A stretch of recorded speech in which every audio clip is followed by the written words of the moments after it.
রবীন্দ্র জয়ন্তী ও নজরুল জয়ন্তী উপলক্ষে বিশ্বকবি রবীন্দ্রনাথ ঠাকুর ও বিদ্রোহী কবি কাজী নজরুল ইসলামের ছবিটি আমি পেন্সিল স্কেচের মাধ্যমে করেছিলাম।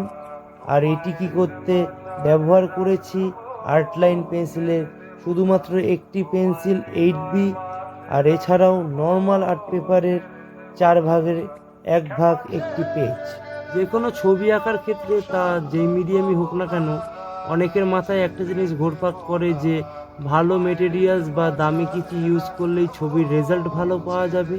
তা সেক্ষেত্রে আমার এই জিনিসটা একদমই ভুল মনে হয়, কারণ ভালো ছবি আঁকার ক্ষেত্রে তোমার স্কিল ডিপেন্ড করে, তোমার দেখবার শক্তি কতটা বৃদ্ধি পাচ্ছে সেটা ডিপেন্ড করে, ছবিতে যে মিডিয়াম ইউজ করবে তার অ্যাপ্লাইয়ের উপর ডিপেন্ড করে। তো সবসময় সব ক্ষেত্রে দামি মেটেরিয়ালস ইউজ করলে ভালো রেজাল্ট হবে তা কিন্তু একদমই নয়।